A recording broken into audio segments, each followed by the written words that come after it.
పిఠాపురం నియోజకవర్గ పెద్దలకి, ప్రజలకి, టీవీలో చూస్తున్న రాష్ట్ర ప్రజానీకానికి ముందుగా నా హృదయపూర్వక నమస్కారాలు. వేదిక పైన ఉన్న కాకినాడ జిల్లా కలెక్టర్ శ్రీ షాన్మోహన్ గారికి, బీజేపీ నాయకులు కృష్ణరాజు గారికి, తెలుగుదేశం నాయకులు మాజీ ఎమ్మెల్యే శ్రీ వర్మ గారికి, జనసేన ఇన్ఛార్జ్ శ్రీ మర్రిరెడ్డి శ్రీనివాస్ గారికి నా హృదయపూర్వక నమస్కారాలు. కాకినాడ రూరల్ ఎమ్మెల్యేన పంతం నానాజీ గారికి కూడా నా హృదయపూర్వక నమస్కారం. ఈ పెన్షన్ల పంపిణీ కార్యక్రమానికి ఇంత బందోబస్తు నిర్వహిస్తున్న పోలీస్ అధికారులందరికీ, ఎస్పీ గారికి అందరికీ నా హృదయపూర్వక ధన్యవాదాలు, నమస్కారాలు. ఎలక్షన్స్ అయిపోయి రిజల్ట్స్ వచ్చిన తర్వాత ఇదే మొదటి నా విజిట్. ఇది ఇందాక కృష్ణరాజు గారు మాట్లాడుతూ ఉంటే ఎలక్షన్ రిజల్ట్స్ వచ్చినప్పటి నుంచి ఇప్పటిదాకా రాలేదు అని, అది పోయింది అంటే నేను ఒకటే పెట్టుకున్నాను. ఎలక్షన్లు గెలిచిన తర్వాత నాకు లోపల నుంచి ఏముందంటే నాకు ఊరేగింపులు చేసుకోవడం నాకు ఇష్టం లేదు. నాకు పనిలోకి వెళ్ళాలనుకున్నాను. ముందు కృతజ్ఞతని ఎలా చెప్పగలను? ఈరోజు వచ్చి పెన్షన్లు ఇచ్చి నేను కృతజ్ఞత చెప్పుకోగలను. ఎందుకంటే నేను ఒకటి పెట్టుకుంది ఏంటంటే, ఒక సభ పెట్టాలి అంటే చాలా శ్రమ అవసరం అవుతుంది. ఒకసారి పోలీస్ శాఖ నలిగిపోతూ ఉంటారు. చాలా వనరులు, మానవ వనరుల దగ్గర నుంచి అన్ని రకాల వనరులు చాలా అత్యవసరం అయితే తప్ప అది ముందుకు తీసుకెళ్ళకూడదని అనుకుంటాను. సో ముందుగా నేను ఒక భారీ సభ పెట్టో లేదంటే ఊరేగింపులు చేసుకొని ఇవన్నీ చేయడానికి ఇబ్బంది ఏం లేదు. కానీ చేస్తే చాలా విలువైన మీకోసం పనిచేసే సమయం పోతుంది. పైగా నేను తీసుకునేవి చాలా కీలకమైన శాఖలు: పంచాయతీరాజ్ శాఖ, అటవీ పర్యావరణ శాఖ, దాంతోపాటు పొల్యూషన్ ఉంటుంది, పొల్యూషన్ శాఖ, అలాగే సైన్స్ అండ్ టెక్నాలజీ. పంచాయతీరాజ్లో దాదాపు 3 చాలా కీలకమైన విభాగాలు ఉంటాయి. వాటన్నిటినీ చదవడానికి, అవగాహన చేసుకోవడానికి చాలా సమయం పడుతుంది. ఆ పరిపాలన అంటే ఆ శాఖ తాలూకు పరిపాలన వ్యవస్థ ఎలా ఉంటుంది, అడ్మినిస్ట్రేటివ్ డిఫికల్టీస్ ఏముంటాయని, సో ఇవన్నీ అర్థం చేసుకోవడానికి నేను ఈ సమయం తీసుకున్నాను. ఈ సందర్భంగా నేను పిఠాపురం నన్ను గెలిపించిన, భారీ మెజారిటీతో గెలిపించిన ప్రజలందరికీ నేను రుణపడి ఉంటాను. నేను ఎక్కువ మాటలు చెప్పి తక్కువ పని చేయదలుచుకోలేదు, తక్కువ చెప్పి ఎక్కువ పని చేయదలుచుకున్నాను. ఇది మొన్నదాకా మనం తిట్టుకున్నాం, గత ప్రభుత్వాన్ని విధానాలని మనం అనుకున్నాం, విమర్శించాం.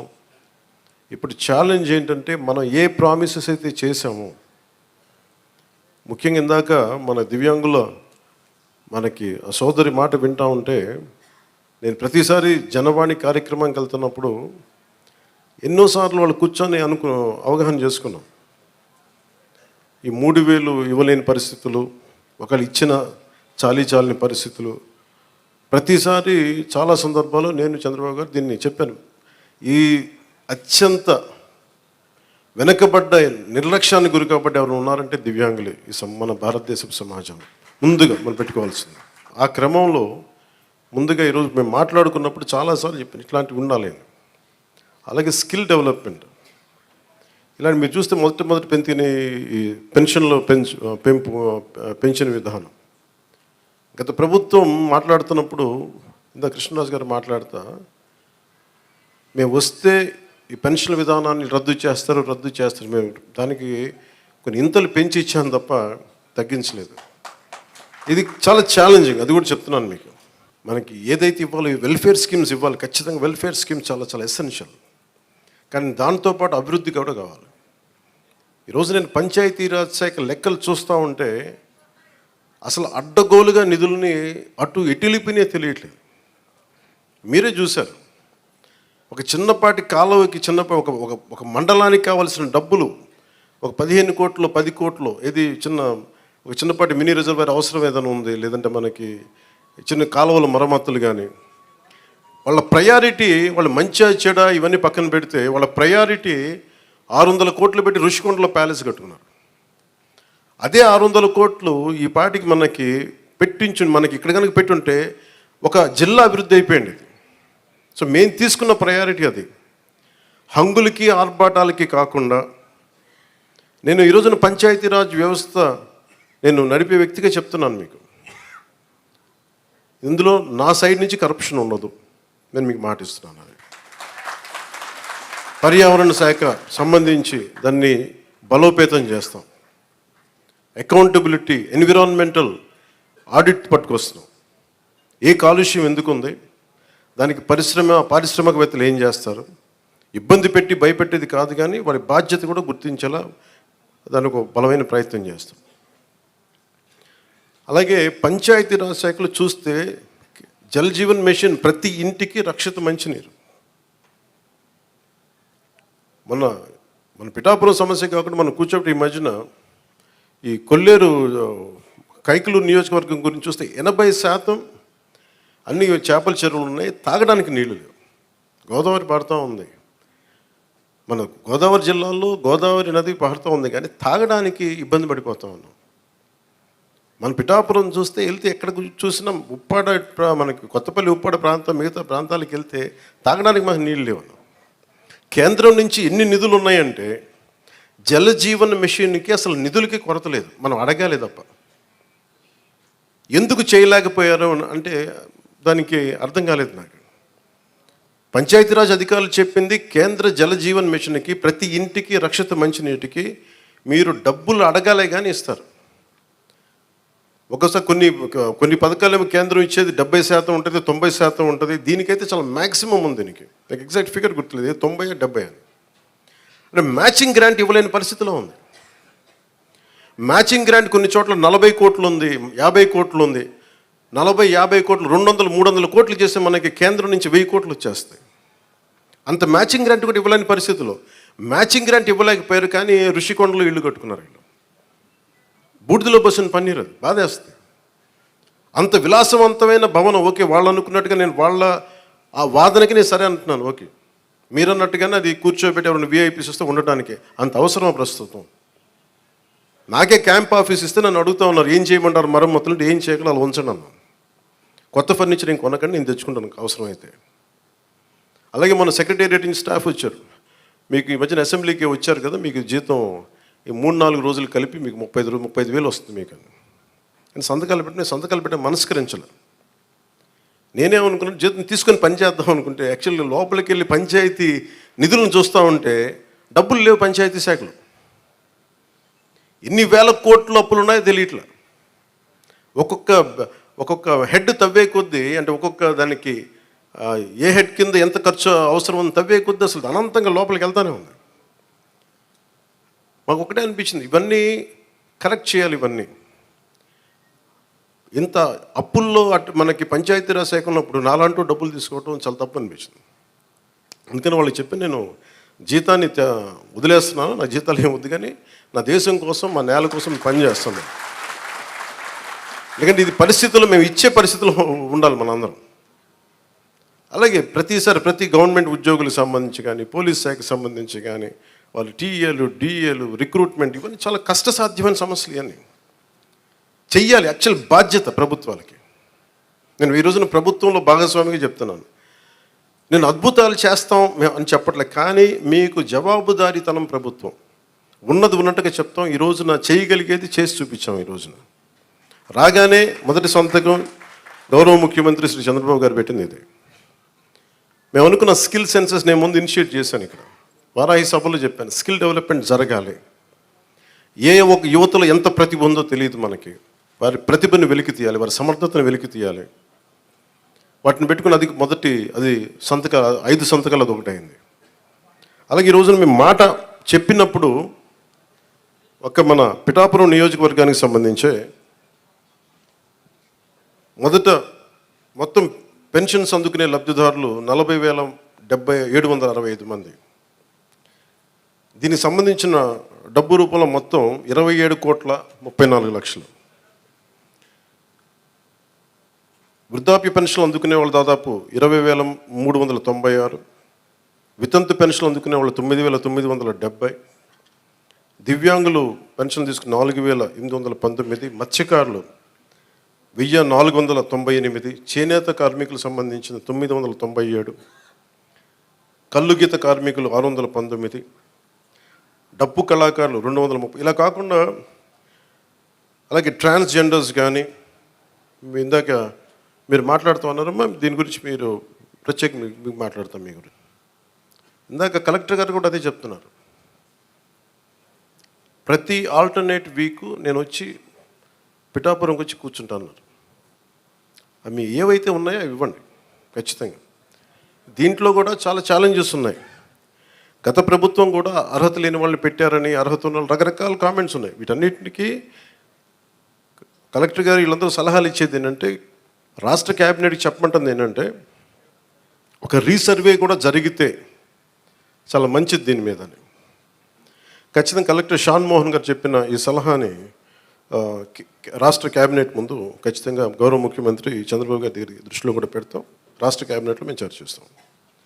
ప్రతి ఆల్టర్నేట్ వీక్ కలెక్టర్ గారు ప్రత్యేకించి వచ్చి ఈ ఏమైతే ఈ సమస్యలు ఉన్నాయో, గ్రీవెన్సెస్ ఉన్నాయో ఆయన మాట ఇచ్చారు. అంటే ఒక యువ కలెక్టర్ అంత ముందుకొచ్చి నేను ఒక ప్రతి 2వ వారం వచ్చి కూర్చుంటానంత బిజీ షెడ్యూల్ నాకు తెలుసు. ఒక అడ్మినిస్ట్రేషన్ ఎంత కష్టమో నాకు తెలుసు. అలాంటి సమయంలో ఒక ఎవ్రీ ఆల్టర్నేట్ వచ్చి నేను ఇక్కడికి వచ్చి గ్రీవెన్సెస్ నేనే వ్యక్తిగతంగా చూస్తాను అన్నందుకు వారికి ప్రత్యేకంగా మోహన్ గారికి నా ప్రత్యేక కృతజ్ఞత. అలాగే చాలా సమస్యలు ఉన్నాయి. ఇప్పుడు ఉదాహరణకి మనకి 40% దాటితే తప్ప మనకి దివ్యాంగుల సర్టిఫికేట్ రాదు అనేది డాక్టర్లు అసెస్ చేయాలి. ఒకసారి 90% ఉంటుంది కానీ దాన్ని అసెస్ చేయరు. అందుకని ఇందాక మాట్లాడుతున్న సదరన్ సర్టిఫికేట్ నేను పదం అంటే, ఒక డాక్టర్ వచ్చి ఇది ఎంత శాతం మనకి ఈ వారి శరీరంలో పనిచేయట్లేదు, ఏ అవయవాలు పనిచేయట్లేదు ఒక నిర్ధారణకు రావడానికి దాదాపు కొంచెం ఆ సమయం తీసుకోవాలి. దీన్ని నడిపే నాయకత్వం కానీ వ్యవస్థ కానీ అన్నీ ఉన్నాయంటే ఉన్నాయి, కానీ నిర్వీర్యంగా ఉన్నాయి, కొంత జోష్తో పనిచేయట్లేదు. మేమందరం ఎందుకున్నామంటే ఇక్కడ ఈ రోజున కూర్చోబెట్టి ప్రతి గంట ఈ రాష్ట్ర అభివృద్ధి కోసం పనిచేయడానికి, ప్రజా సంక్షేమం పనిచేయడం కోసమే ఉన్నాం. ఎందుకంటే మేము విజయయాత్రలు చేయడానికి నేను లేను ఇక్కడ. ముఖ్యంగా నాకు సంబంధించినంత వరకు నేను పిఠాపురానికి సంబంధించి పిఠాపురం నీటి సమస్య తీర్చాలి, ముందు కనీస రక్షిత మంచినీరు ఇవ్వగలగాలి. అట్లీస్ట్ ఒక ఎమ్మెల్యేగా నా కనీస బాధ్యత. ఉపాధి అవకాశాలు తీసుకురావాలి. అలాగే ఎన్ని పెన్షన్స్ ఉన్నాయో సరైన అర్హులందరూ, మిస్ అయిన అర్హులు ఎవరైతే ఉన్నారో వాళ్ళందరినీ ముందుకు తీసుకొచ్చి గుర్తించి వాళ్ళకి ఇచ్చేలాగా నా మొదటి ప్రయత్నం. అలాగే ఏవైతే మనకి ఈ సమస్యలు అయితే ఉన్నాయో, మనకి వ్యవసాయం సంబంధించి కానీ, కాలువల పూడికలు కానీ, అలాగే ఇప్పుడు చూస్తున్నారు బయట ఆ డయేరియా మనకి డ్రైవ్ చేస్తున్నాం ఇప్పటి నుంచి ఆగస్టు దాకా. ఎందుకంటే చాలామంది శుభ్రంగా పారిశుద్ధ్యం పరిస్థితులు లేకపోవడం వల్ల. నేను పంచాయతీరాజ్ శాఖ మన మీటింగ్లో కూర్చొని ఉంటే చాలా అద్భుతమైన వ్యక్తులు ఉన్నారు, అడ్వైజర్స్గా ఒక్కొక్కరు కూర్చొని ఎంత గొప్పగా చేస్తున్నారంటే, కాదు వాళ్ళ సమర్థతని ప్రతిభని ఉపయోగించుకోవడం మనకు తెలియట్లా. అందుకే నేను ఏం చెప్పానంటే, ముందు మన పిఠాపురం రాష్ట్రం మొత్తం అమలు చేయడానికంటే ముందే మన మండలాల్లో, మన కొత్తపల్లి ఉప్పాడ మండలం కానీ, మిగతా మనకి గొల్లప్రోలు మండలం కానీ, ఇక్కడ మనకున్న మండలాల్లో ఎక్కడో చోట కొన్ని పర్టికులర్ గ్రామాలని, పంచాయతీలను సెలెక్ట్ చేసి అసలు పారిశుద్ధపు సమస్య తీసేలాగా ఉండాలి. అది ఫస్ట్ నా ప్రయారిటీ. అది కనీసం రక్షిత మంచినీరు, కనీసం పారిశుద్ధ్య శుభ్రత ఉండేలాగా. సో ఆ ప్రయత్నంగా ముందు మేము అడుగులు ఇస్తాం. నేను చెప్పాను, ముందు విజయయాత్ర పెట్టమన్నారు రాగానే. నేను చెప్పాను, నాకు ఒక్క ప్రజల్ని ఇబ్బంది పెట్టే సమస్య కానీ, పని చేయాల్సిన పోలీస్ వ్యవస్థకి అదనంగా మళ్ళీ బందోబస్తు డ్యూటీ చేసి బరువు పెట్టే బాధ్యత కానీ పెట్టకండి. వాళ్ళు పని చేయాలి, వాళ్ళు ప్రజల కోసం పని చేయాలి. ఎంతసేపు కూర్చోబెట్టి మనం గత సంవత్సరాలుగా నలిగిపోయాం. ప్రతిసారి నేను రోడ్డు మీదకి వచ్చినప్పుడు ఎంత నలిగిపోతారో నాకు తెలుసు. అందుకని ఈ విజయయాత్రలు ఇవన్నీ పక్కన పెట్టి మీకు నేను పని చేసి పిఠాపురం నా సోదరులందరికీ, ఆడపడుచులకి, అన్నదమ్ములందరికీ నేను పని చేసి మరి అప్పుడు విజయయాత్ర చేస్తే నాకు ఒక తృప్తి ఉంటుంది. గెలిచినందుకు నాకు ఆనందం లేదు, పని చేసి మీ మన్నన పొందిన తర్వాత నాకు అప్పుడు ఆనందం వస్తుంది. మీ మన్నన పొందే వరకు అప్పుడు నాకు నేను ఎమ్మెల్యే అప్పుడే ప్రకటించుకుంటాను. ఇప్పుడు మీరు అంటే నాకు నిజంగా నాకు హై స్టాండర్డ్స్ పెట్టుకుంటాను. నాకు చాలా హై స్టాండర్డ్స్ పెట్టుకుంటాను. నేను పని చేసే వరకు కొన్ని వదలను. ఇంకా నాకు పిఠాపురాన్ని నేను మీకు మాటిస్తున్నాను, భారతదేశంలో అత్యంత మోడల్ నియోజకవర్గంగా చెయ్యాలి అని ఒక ఆకాంక్ష ఉంది. ఎందుకంటే పెద్ద పెద్ద పరిశ్రమలు రావాలి, ఇక్కడ కాలుష్యం లేని పరిశ్రమ ముఖ్యంగా రావాలి, అవన్నీ తీసుకురావాలి. ఇక్కడి నుంచి విదేశాలకు ఎవరికైనా ట్రైనింగ్ వెళ్ళాలంటే విదేశాలకు ఇక్కడ ట్రైనింగ్ ఇప్పించి రకరకాల వృత్తి కోర్సుల ద్వారా కొంతమంది పంపించాలి. ఇక్కడి నుంచి చాలా విభిన్నమైన ఎక్స్పర్ట్స్తో మాట్లాడుతాను, వాళ్ళందరికీ ఇక్కడికి రావాలి, తీసుకొస్తాను. అందుకే నేను ఈ రోజున కూడా చెప్పాను, ప్రజలకు అందుబాటులో ఉండండి.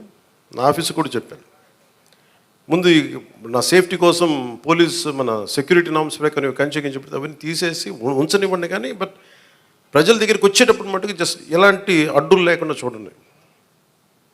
ఇదివరకు నేను జనవాణి కార్యక్రమం ఎలా చేశానో నాకు అంతే అట్లాగే ఉండాలి. ఒకేసారి మీద పడితే కష్టం అవుతుంది, అంతమించి తప్ప నేను ఎప్పుడు మీకు అదే అందుబాటులో ఉంటాను, అలాగే ఉంటాను.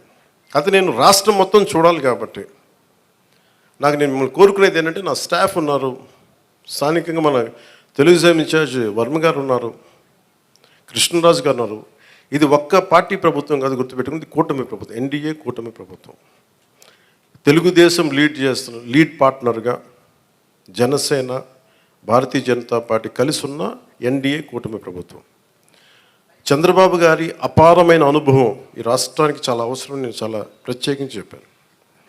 ఈ రోజు నేను ఫస్ట్కి ఆయన పెన్షన్లు ఇవ్వడం నాకు ఎందుకు ఆనందం అనిపించిందంటే, ఈ ఫైనాన్స్ జగ్యులరీని, ఈ ఆర్థిక అస్తవ్యస్తల్ని ఆయనదైన అనుభవంతోనే దాన్ని అందుకని మీకు ఫస్ట్ చెప్పిన రోజుకి పెన్షన్ ఇవ్వగలిగారంటే నెల రోజులు కూడా కాలేదు, అందరూ ఛార్జెస్ తీసుకొని. ఆయన అనుభవం వల్ల ఈ రోజున మీకు వెంటనే మీ చేతికి ఇలా వచ్చినాయి. అది కూడా ఆయన మాట చెప్పారు, 3 నెలలు ఆ ప్రభుత్వంది మీకు ఇస్తాం ఆ సమయంలోది. అలాగే కూర్చోబెట్టి ఒక 7,000 ఇవ్వడం కానీ, మీకు ముఖ్యంగా దివ్యాంగులకు 15,000, మీరు అడిగింది 10,000 మా రోజున మీరు అడిగారు, కానీ 15,000. ఇదేంటే మీరు ఒకళ్ళు కాదు, నాకు తెలుసు మందకృష్ణ మాదిక్ గారు ఎంత చేశారు నాకు తెలుసు. అది ఆయనకు నిజంగా ఈ సందర్భంగా ఆయనకు మనస్ఫూర్తిగా నేను ఆయన అభినందిస్తున్నాను. అంటే ఒకసారి మీరు అర్థం చేసుకోవాల్సింది, ఇది నేను రిపీటెడ్గా నేను ఫస్ట్ ప్రభుత్వం బాధ్యత తీసుకున్న తర్వాత, ఉప ముఖ్యమంత్రి స్థానం తీసుకున్న తర్వాత ఫస్ట్ నాకు భయం లేదు. ఎందుకంటే నేను 10 రూపాయలు డబ్బులు వెనక్కేసుకోవాలనో లేదంటే నాకు కొత్త పేరు రావాలనో నాకు నిజంగా లేదు. నాకు ప్రజల్లో చాలా సుస్థిరమైన స్థానం ఇచ్చారు. నేను ఒక నటుడిగా పూర్తి స్థాయిలో ఉన్నప్పుడు నాకు డబ్బు కొదలేదు. నాకు రాజకీయాలకి డబ్బుకి సంబంధం లేదు. సో డబ్బులతో నాకు రాజకీయాలు ముడిపడి, అందువల్ల నేను చేసేటప్పుడు మీకు మొత్తం సాయశక్తిలో పెట్టేస్తాను. మీరు చెప్పిన ప్రతి సమస్యకి పెడతాను. కాకపోతే డబ్బు అందరికీ ఏముంటుందంటే, ప్రభుత్వం రాగానే అన్ని సమస్యలు చిటికలో అయిపోతాయి. కానీ చిటికలు అయ్యే వరకు పనిచేస్తాం. ఇదేంటంటే మీకు వినే ప్రభుత్వం చెప్పడానికి నేను ప్రభుత్వ ప్రతినిధిగా చెప్తున్నాను. మీరు ఎప్పుడైనా సరే మీరు మమ్మల్ని నిలదీయండి అని నేను అడిగానప్పుడు, మీరు ఓటేశారో లేదో నేను కూడా అడగట్లా. ఇందాక చాలా నా పెద్దలు వేదిక పైన మాట్లాడుతూ ఒకటే చెప్పారు, ఈ పార్టీ కాకపోతే మేము పెన్షన్లు తీసేస్తున్నారు. కృష్ణరాజు గారు చెప్తా ఉన్నారు, వాళ్ళ పార్టీ మెంబర్లు అయితేనే మేము ఇస్తాం. నేను మీకు మాటిస్తున్నాను, గత ప్రభుత్వంలో కాదు, మీరు ఏ పార్టీకి సంబంధించిన వారైనా కనీసం మీకు ఇవ్వటం అది మా కనీస ధర్మం, ఈ ప్రభుత్వ బాధ్యత. పిఠాపురంలో తీసుకొచ్చి మీకు అలాంటి సమస్య ఏదైనా ఉంది అంటే, మీరు ఓటు వేయకపోయినా కానీ అర్హత ఉన్న వారికి అది మీకు ఇంటికి వచ్చి తీరుతుంది. చాలా ఛాలెంజింగ్ ఏంటంటే, దీంట్లో గత ప్రభుత్వం విలేజ్ వాలంటీర్స్ అని ఒక ప్రైవేట్ సంస్థను పెట్టారు. డోర్ డెలివరీ చేస్తాం పెన్షన్స్ అని, మంచిది అది. కానీ దాంట్లో ఒక కీలకమైనది ఏంటంటే, ప్రతి పెన్షన్కి మా దృష్టిలో ఉన్నది, ప్రతి నియోజకవర్గంలో ఉన్నది కనీసం 100 తక్కువ కాకుండా 300 కనీసం దాంట్లో ఇచ్చినందుకు వాళ్ళు తీసుకునేవారు. దాన్ని లంచం అంటామా లేదంటే చిన్న నజరానా అంటాం, ఏదంటాం, దానికి ఏదైనా పేరు పెట్టుకోవచ్చు. అలా కాకుండా చంద్రబాబు గారి ఆధినాయకత్వంలో ఉన్న ఈ కూటమి ప్రభుత్వం, తెలుగుదేశం లీడ్ పార్ట్నర్గా ఉన్న ఈ కూటమి ప్రభుత్వం జనసేన వెన్నుదన్నుగా నిలబడ్డ ఈ కూటమి ప్రభుత్వం, భారతీయ జనతా పార్టీ ఆశీస్సులు, కేంద్ర నాయకుల ఆశీస్సులతో నిలబడ్డ ఈ ప్రభుత్వం. నువ్వు చప్పలు కూడా నచ్చింది నాకు, నువ్వే చప్పలు, మోదీ గారి చప్పలు కొట్టాలి మనం చేసిన కృషికి. నువ్వు అర్థం చేసుకున్నావు. ఒక్కటే మోగింది కానీ మొత్తం అందరూ మోగింది నీ వల్ల. అంటే ఇది వాలంటీర్స్ లేకపోతే పెన్షన్లు ఆగిపోతాయి, వాలంటీర్స్ లేకపోతే పెన్షన్లు ఆగిపోతాయి అని భయపెట్టేశారు అందరూ. మీరు చెప్పండి, ఎక్కడ ఆగినాయి? ఎక్కడ ఆగలేదు. అంటే ఆగకపోగా రెట్టింతలు వచ్చి మీకు ఇంటికి వచ్చింది. అంటే సెక్రటరీ, అంటే నేను ఒకటే అడిగాను మన పంచాయతీ రాజ్లో. అంటే మనకి జిల్లా మొత్తం మీద 620 సెక్రటేరియట్స్, వీళ్ళందరూ ప్రభుత్వ ఉద్యోగులు. దాదాపు 6,000 మంది పైచిలుక అధికారులు, మనం టోటల్గా ప్రభుత్వ ఉద్యోగుల్ని మీ ఇంటికి వచ్చి మీకు డబ్బులు ఇస్తూ ఉన్నారు. వాలంటీర్స్ లేకపోతే ఎక్కడ ఆగినాయి చెప్పండి ఈ రోజున పెన్షన్స్? ఆగో. కానీ వాలంటీర్స్కి ఆల్టర్నేట్ ఎంప్లాయ్మెంట్ ఎలా ఇవ్వాలి అది మేము ఆలోచిస్తాం. అలాగే 620 సెక్రటేరియట్స్ మొత్తం మన కాకినాడ జిల్లా మొత్తం మీద. పిఠాపురంలో 120 సెక్రటేరియట్స్. ఒక్కొక్క సెక్రటేరియట్కి 10 మంది చొప్పున ఒక్కొక్క సెక్రటేరియట్కి. అలాగే ఒక పిఠాపురం దాదాపు 1000 మంది పైచిలుకు ప్రభుత్వ ఉద్యోగులు ఇంకా అదనంగా అవసరమైతే వాళ్ళతో కూర్చొని గతంలో 3 రోజులు 4 రోజులు ఇచ్చాడు. ఇలా కాకుండా ఈరోజు పొద్దున 6 గంటలకు మొదలు పెడితే ఈరోజు రాత్రికి దాదాపు 100% అయిపోవాలి. ఒకవేళ 1-2 ఎవరైనా లేక ఇళ్లలో లేకపోయినా, ఇంకో పరిస్థితుల్లో ఉండకపోయినా రేపు అయిపోద్ది. మ్యాక్సిమం రేపు మధ్యాహ్నంలోపు అయిపోవాలి. ఇది టార్గెట్ పెట్టుకున్నాం, దాని దిశగా వెళ్తున్నాం. అందుకని పొద్దున్న 6 గంటలకి ఈరోజు ప్రారంభం అయిపోయింది. దాదాపు నేను వచ్చే టైంకి 25% అయిపోయింది ఇక్కడ. అదే మీరు ఊహించుకోండి, ప్రభుత్వ ఉద్యోగికి బాధ్యత ఉంటుంది. మీకు డబ్బులు ఇచ్చేటప్పుడు మిమ్మల్ని డబ్బులు అడగడానికి లేదు. ప్రైవేటు ఉద్యోగి మిమ్మల్ని అడగలడు, ప్రభుత్వ ఉద్యోగి సెక్రటరీ ఉద్యోగి మిమ్మల్ని అడగలేడు. ఒకళ్ళు అడిగితే మీరు చేస్తుంది it will become an accountability, జవాబుదారీతనం. పలానా ఉద్యోగి వచ్చి అడిగాడని అక్కడున్న మా కూటమి నాయకులకి ఎవరికి ఒక్కరికి చెప్పినా, లేదంటే సంబంధిత అధికారులు చెప్పినా, ఎందుకంటే మీ కష్టం అది. మీ ఒళ్ళు నలిగిపోయి లేదంటే మీ వెన్నెముకు వంగిపోయి రావాల్సిన వృద్ధాప్య పెన్షను దాన్ని దోచుకోవటం నిజంగా తప్పదు. అలాంటి పరిస్థితులు ఏదైనా ఉంటే అలా ప్రభుత్వ ఉద్యోగులు చేస్తారు నేను అంటలేదు. 1-2 పరిస్థితులు ఏదైనా ఉంటే దాన్ని కూడా మీరు గ్రీవెన్సెస్లో కలెక్టర్ గారి దృష్టికి తీసుకెళ్ళండి. జనసేన, టీడీపీ, బీజేపీ నాయకుల దృష్టికి తీసుకెళ్ళండి. ఎవరైనా సరే ప్రభుత్వం కోసం పనిచేసే ఎవరి దగ్గరికైనా సరే మీరు తీసుకెళ్తే దాన్ని వెంటనే దాన్ని కరెక్ట్ చేసే బాధ్యత మేము తీసుకుంటాం. ప్రతి ఎంప్లాయీ దగ్గర ఈరోజు పొద్దున్న నుంచి కనీసం ₹1,00,000 ఉంటుంది. ఒక కాకినాడ జిల్లాలోనే 6,000 మంది దగ్గర ₹1,00,000 ఉంటుంది. ₹1,00,000 క్యాష్ డిస్ట్రిబ్యూట్ చేస్తారు. ఇది అకౌంటబిలిటీ. ఎవరి చేతుల్లోంచి వెళ్ళదు, ఒక ₹100 వెళ్ళదు లేదు. మీ ప్రతి రూపాయి మీకు మాట ఇచ్చాం, మీకు ఇంటికి వచ్చి తలుపు తట్టి మరి ఇస్తారు. లేదంటే నేను వచ్చి నాలా అంటే వాడు వచ్చి మీ దగ్గరికి వచ్చేస్తాను. ఒక ఎమ్మెల్యే కానీ చెప్తాను, ఎవరు లేనప్పుడు. అసలు మన చంద్రబాబు గారు కూడా ఒక మాట ఏం మాట్లాడుకున్నామంటే, అసలు అధికారుల వ్యవస్థని నిర్వీర్యం చేసేసారు ఈ ప్రభుత్వం. ప్రభుత్వ ఉద్యోగుల్ని, వ్యవస్థల్ని నిర్వీర్యం చేసేసింది. మేము వ్యవస్థల్ని మళ్ళీ బలోపేతం చేయాలనుకుంటున్నాం. ఆ వ్యవస్థల్ని బలోపేతం చేసే భాగంలోనే వారికి బాధ్యత ఇచ్చాం. వారు ఈ రోజున మీకు ఇంటింటికి వచ్చి తిరుగుతూ ఉన్నారు. అలాగే ఐపీఎస్ కానీ, ఐఏఎస్ కానీ, రెవెన్యూ కానీ. మీరు మనం చూసారు సివిల్ సప్లైస్ మన జనసేన పార్టీ నుంచి వచ్చిన మనకి మంత్రి శ్రీ నాదెండ్ల మనోహర్ గారు ఎన్ని వేల టన్నులు పట్టుకున్నారో మీకు తెలుసు. ప్రభుత్వానికి చెందాల్సిన అవి మన ప్రజలకు చెందాల్సిన రైస్ అది. మేము మాట్లాడుతున్నప్పుడు అందరూ ఆ రోజు ఎంతమంది నమ్మారు ఖచ్చితంగా.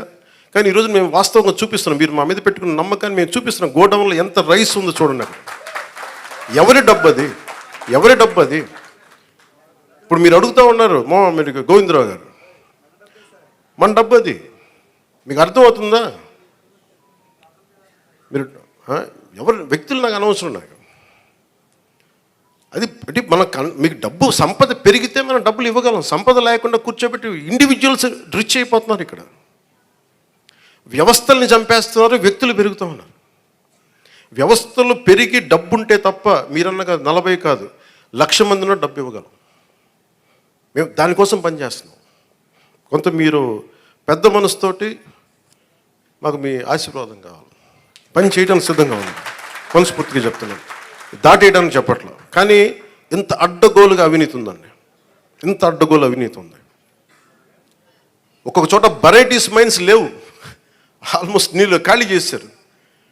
కడప లాంటి చోట్ల మైనింగ్ కానీ ఇసుక కానీ ఇప్పుడు తవ్వాలి ఒక్కొక్కటి ఎన్ని బయటపడతాయో తెలియదు. గత ప్రభుత్వం నేను చెప్పాను మీకు, ఇది విండిక్టివ్ గవర్నమెంట్ కాదు, ఇది కరెక్షన్ గవర్నమెంట్. ఇది తప్పులు ఎవరు చేసినా కరెక్షన్ చేస్తాను తప్ప కూర్చోబెట్టి సాధించడానికి మేము లేవు. అందుకే మీరు చూస్తే మేము ఎక్కడ కూడా కూర్చోబెట్టి వాళ్ళు ఎన్ని మాట్లాడుతున్నా వ్యక్తిగతంగా ఎందుకు మాట్లాడమంటే వీఆర్ ప్రో పీపుల్, ప్రజల కోసమే పనిచేసే ప్రభుత్వం ఇది. మేము విండిక్టివ్గా ఉన్నాం, మేము దాంట్లో నేను ఎక్కువ. కానీ అలా అని చెప్పి మీ తప్పుల్ని దాయం మేము. ఇప్పుడు మీరు రైస్ దాచేశారు, మీరు అక్కడ మీ గోడౌన్లో, దాన్ని బయటికి తీస్తాం. దానికి సంబంధించిన వ్యక్తులు మీరు తప్పు చేస్తే దాన్ని భరించండి. మరి దాంట్లో మేము దెర్ ఇస్ నో కాంప్రమైజ్. ముఖ్యంగా ప్రతి చోట్ల కీలకమైంది కనీస రక్షిత మంచినీరు, కనీస సౌకర్యాలు, రోడ్లు కానీ మౌలిక వసతులు కానీ ఇవన్నీ బాగుండాలి. దానికోసం ముందస్తుగా వెళ్తున్నాం. క్యాబినెట్ మీటింగ్లో మాట్లాడుతుంది ఏంటంటే రోడ్లు వేయాలి. ఫస్ట్ రోడ్లు వేయాలంటే డబ్బులు ఎక్కడ ఉన్నాయి, డబ్బులు ఎక్కడి నుంచి తీయాలి? ఈ కనిపించిన ప్రతి చోట ఆమె తీసేసుకున్న డబ్బులు. మీకు ఎట్లా ఉంటుంది, మీరు ఒక్కొక్క స్లైడ్ చూపిస్తూ ఉంటే డబ్బులు వరుసగా ఉంటాయి. మీరు చూడండి, చిన్న నా జీవితంలో నేను ఇప్పుడు దాకా నేను ఇన్ని 100 కోట్లు సంపాదించాను. లాస్ట్ నేను 10 years నేను కూర్చోబెడితే లాస్ట్ నేను సినిమాలు వచ్చినప్పటి నుంచి సినిమాల్లో నేను సంపాదించింది. అలాంటి నేను నా ఆడిటర్ ఏదైనా చెప్తే నేను ఆ లెక్కలు చూపించేవాడు. నాకు ఆయన ఈ లెక్కలు ఇట్లా ఉంటాయి, ఇవి ఉంటాయి, మీకు ఏమంటారు, ఈ హెడ్ కింద ఇంత ఖర్చు అయింది, దీనికి ఇంత ట్యాక్స్ కట్టింది అంటే నా తలపోటు వచ్చేసేది. ట్యాక్స్ ఎంత కట్టాలో చెప్పండి అనేవాడు. నా అకౌంట్స్ ఇప్పుడు దాకా నా ఇన్ని లెక్క నా ఆడిట్తో కూర్చున్నదే నా అకౌంట్లో చూసుకుంది గంటన్నర ఉంటుంది, 2 గంటలు ఉంటాయి మ్యాక్సిమం. ఏది నేను చెప్పి లాస్ట్ 20 years నుంచి నేను అడిగి ఒకటే ప్రశ్న, ఎంత ట్యాక్స్ కట్టాలి, కట్టేయండి, ఇచ్చేయండి. కానీ ప్రజల డబ్బుకి వచ్చేటప్పటికి నేను మొత్తం కూర్చున్నాను. 4 గంటలు ఒక్కొక్క సెషన్లో కూర్చుంటే ఇక్కడ 3,000 కోట్లు పోయింది, ఇక్కడ 400 కోట్లు. అంటే ఆ ఫిగర్ నేను ఆడిటర్ కాదు, గుర్తుపెట్టుకుని, నేను ఆడిటర్ కాదు నేను. అలా కాదు, వాళ్ళు ఏంటంటే ఇష్టారాజ్యంగా పనులు అవ్వలా. నేను అడిగాను, రోడ్లు వేసారా ఇక్కడ అన్నాను. రోడ్లు వేసారా, మనం కరెక్ట్ చేసుకోవాలి. మన స్టేట్మెంట్ స్లోగన్ కంటే కూడా తప్పులు ఎక్కడ జరిగినాయి, తప్పులు భవిష్యత్తులో ఎలా జరగకూడదు, మనం ఎలా చేయకుండా ఉండాలి, దీని మీద పెట్టుకుంటాం. నేను ఎందుకు చెప్తున్నా అంటే నా అకౌంట్స్ని కనీసం 2 దశాబ్దాలుగా ఇన్ని సంవత్సరాలు చూసుకొని నేను when it comes to peoples money, మన జాతి వనరులు కానీ, మన జాతీయ వనరులు కానీ, మన జాతీయ సంపద కానీ, దానికోసం నేను ఒక ఆడిటర్ లాగా అయిపోయి నేను కూర్చొని ఎతుకుతూ ఉన్నాను. ఇక్కడ ఏముంది, దానికి తేడా ఏంటి చెప్పండి నాకు. ఈ 100 కోట్లు ఎటు వెళ్ళింది, ఈ మార్కెట్ యార్డ్ నుంచి ఎందుకు డబ్బులు తీసుకున్నారు, దీనికి ఏంటి, ఇట్లా అడుగుతుంటే పాప అధికారులు కూడా ఇబ్బంది పడతాం. నాకు అర్థమవుతుంది. నేను చెప్పాను, అసలు మిమ్మల్ని సాధించడానికి కాదండి, మన ప్రజలకి రేపొద్దున అసెంబ్లీలో నన్ను అడిగినా కానీ, రేపొద్దున ఎక్కువ నేను పబ్లిక్ మీటింగ్స్ చెప్పినా కానీ, నేను మీకు అకౌంటబిలిటీ అని చెప్పాను, మీకు అదే అకౌంటబిలిటీ అని తీసుకొస్తున్నాను. పంచాయతీ రాజ్ శాఖ నేను చెప్తున్నాను, పంచాయతీ రాజ్ శాఖ మొత్తం రూరల్ 70% రాష్ట్రంలో పంచాయతీ శాఖ పరిధిలోనే ఉంటాయని పిఆర్ మినిస్ట్రీలో. నా కోరిక ఏంటంటే ఈ 5 సంవత్సరాల్లో మనం 100% ఎలా కొట్టామో, స్ట్రైకింగ్ 21 out of 21 ఎలా కొట్టామో, అలాగా రక్షిత మంచినీరు అసలు లేని గ్రామం లేదు అని అనిపించుకోవాలి నా కోరిక. అది ఎంత సాధ్యపడద్ది అనేది నిధులు, నా విల్లో పవర్, నా విల్లో శక్తి ఉంది, నా సంకల్పంలో శక్తి ఉంది, వనరులు, బడ్జెట్, మిగతా వాళ్ళందరూ కలిసి వచ్చే విధానాన్ని బట్టి అసలు రక్షిత మంచినీరు లేకుండా ఒక గ్రామం లేదు, అది అనిపించుకోవాలి. అలాగే ఎక్కడో మారుమూలన అరకులో ఇంకా డోలీలు కట్టుకొని గర్భిణీ స్త్రీలను తీసుకొస్తారు, అది పోవాలి. నా కోరిక ఏంటంటే నేను మన పోరాట యాత్ర అప్పుడు నేను అరకు తిరిగాను. నేను అరకుకి వెళ్ళి ప్రతి కుగ్రామం తిరగాలి, అక్కడ నేను వారి కష్ట నష్టాలు చూడాలి. నాకు ఇంత అపూర్వమైన మ్యాండేట్ ఇచ్చారు ప్రజలు, పిఠాపురం ప్రజలకి. నేను ఎందుకు ఇంత రుణపడి, నిజంగా చెప్పాలంటే నాకు ముఖ్యమంత్రి స్థానం మీద కానీ, ఉప ముఖ్యమంత్రి మీద స్థానం కానీ నాకు నిజంగా నేను ఏమనుకోలే. కష్టాలు ఉన్నప్పుడు పనిచేసే వ్యక్తిగా ఉంటే చాలు, నేను అలాంటి అవ్వాలి అనుకున్నాను. నేను దానికోసం ప్రయత్నం చేశాను. నేను పదవుల కోసం నాకు నిజంగా తెలియదు. కానీ ఈ రోజున నాకు ఈ స్థానంలో కూర్చోబెట్టారు. ఈ స్థానానికి మీరు వేసిన ప్రతి ఒక్క ఓటర్కి, ప్రతి ఒక్కరికి కూడా మీ ఓటుకి సరైన వ్యక్తులకి వేసాం, సరైన కూటమికి వేసామని మీరు గర్వపడేలాగా ఉంటుంది మేము చేసే పాలన. ఒక్కళ్ళు ఇప్పుడు ఆ బిడ్డ, నీ పేరేనా? నీ పేరు నేట్రా పైకి రా. ఏం పేరు నీ పేరు? ఏం పేరు నీ పేరు? నేను చాలాసార్లు నా గొల్లపురంకి వచ్చినప్పుడు కూడా చిన్నపిల్లలు దొరుకుతారు 2 మంది. అంటే మోడీ గారి గురించి చెప్పినప్పుడు ఛత్రికి ఏం అర్థమైంది తెలియదు కానీ చప్పడు కొట్టాడు ఛత్రి. నాకు నిజంగా అనిపిస్తాయి, ఈ బిడ్డల భవిష్యత్తు కోసం కాకపోతే ఏం చేస్తాం? ఇప్పుడు నేను రక్షిత మంచినీరు వీళ్ళకి ఇవ్వగలిగేది ఏముంది? కనీసం తాగడానికి మంచి నీళ్ళు ఇవ్వగలగాలి, మంచి చదువు చెప్పించగలగాలి. వీళ్ళకి ఏం చేయగలం? వీళ్ళకి కనీసం వాళ్ళ అవసరాలకు కానీ, వాళ్ళు చదువుకోవడానికి కానీ, హాస్పిటల్స్ కానీ, వైద్యం ఏదైనా ఇబ్బంది వస్తే హాస్పిటల్స్ కానీ, చదువుకోవడానికి బడి కానీ. నేను చెప్తాను 2047 చంద్రబాబు గారు మేము ఇదే అనుకుంటున్నాం. చంద్రబాబు గారు ఇదే చెప్తా ఉన్నారు, అద్భుతంగా రాణించాలి, భారతదేశం should become number 1 in the world అని. మోడీ గారి కోరిక అదే. ఆ కోరిక నెరవేర్చాలంటే మనం ఈ తరం కోసం పనిచేయాలి. నేను ఓట్ల కోసం ఇక్కడ తీసుకురావాలా? వీళ్ళ గుండెలు చేసి చెప్తున్నాను, వీళ్ళకి భరోసా ఇవ్వడానికి వచ్చాను. మేము ఉన్నాం. నా బిడ్డల కోసం నేను ఎంత తపన పడుతున్నా నాకు తెలియదు, కానీ అందరూ నా బిడ్డలే అనిపిస్తారు నాకు. ఈ బిడ్డల కోసం నాకు అనిపిస్తుంది, ఈ బిడ్డల కోసం. ఇక్కడ మీకు మాట ఇస్తున్నాను, నేను ఒక తరం కోసం కాదు, 2 తరాల కోసం పనిచేయాలి. వాటి కోసం పనిచేస్తాను తెలియజేసుకుంటూ మీ అందరికీ మరోమారు అధికార యంత్రాంగానికి, ఆర్డీఓలందరికీ, వేదిక పైన ఉన్న అధికారులందరికీ, ఇక్కడున్న భారతీయ జనతా పార్టీ నాయకులందరికీ, తెలుగుదేశం నాయకులందరికీ, అలాగే ముఖ్యంగా జనసేన నాయకులకి మీరు చేసిన కష్టం నేను మర్చిపోలేను. నేను ఇప్పుడు ప్రారంభించాను, ఇల్లు వెతుకుతున్నాను, ఇక్కడ నా సొంత స్థలం వెతుకుతున్నాను.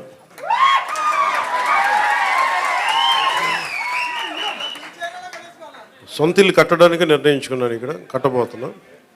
సో మీ అందరి ఆశీర్వాదాలు కావాలి, మీకు ఎప్పుడు అందుబాటులో ఉంటానని తెలియజేసుకుని సెలవు తీసుకున్నాను. ఇక్కడున్న మీడియా సోదరులందరికీ ప్రత్యేక ధన్యవాదాలు తెలుపుకుంటూ సెలవు తీసుకున్నాను. జై హింద్.